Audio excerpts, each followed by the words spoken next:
Ето още един българин, сега ще каже той нещо. Аз съм Чичо Найден. Здрасти. Аз съм от Югозападна България. Откъде? Югозападна България, Гоце Делчев. Така. Тоест вие с руместо от едно место? Да, от един град сме и от една махала сме. Така. Кажи за празник. За празника, този празник, когато си бехме в България, си го чествахме. И сега, както виждаш? Да. И сега вече честваме в Америка също.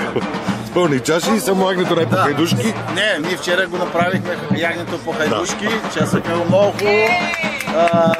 Американците много рядко виждаха приготвена ягня в земя, и които бяха закъснели и казват, че ягнето е там. Как там? Ягня не виждаме. Но той вика вътре пече са. Озря. Към 12 озря някъде. 9 часа вечерта озря. Така. Изкарахме го, станаха всичките много доволни. Викам, как може, вика, тези тухли отстрани така, вика, да се пече един слаб огън отгоре, вика. И разкажи как го правите. Копае се дупка, слагат се тухли. Копае се, първо се взима типсията и се копае по размера на типсията дупката. Да. И отстрани желателно да има тухли. Просто да са наредени. Да държат топлото.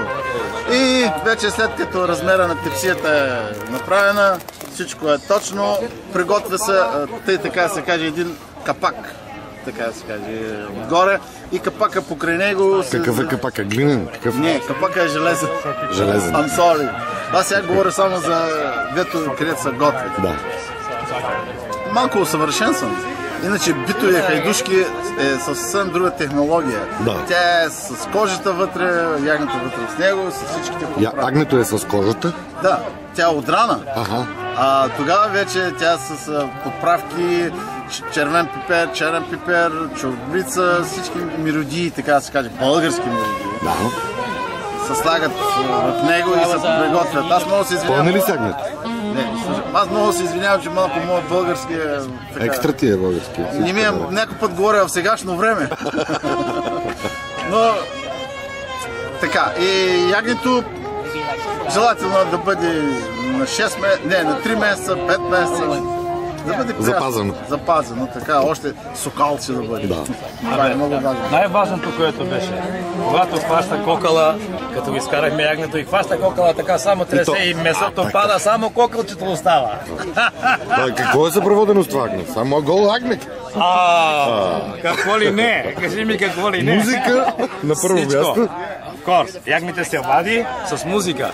Ягнето се слага и с музика. И музикантите свирят и се раздават. И всички американци всяко се нареждат в редица с поднос и режа се и се дава.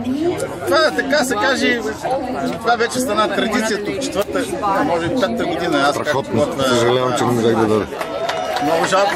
Всички американци с камери снимат, ама как може, вика, в земя да бъде зарита и да бъде подготвен. Това го повтарям. Тоест продължихме, значи пали се вътре огъня след това. Така, след като тоест запечатвате го с тесто. Да, запечатва се.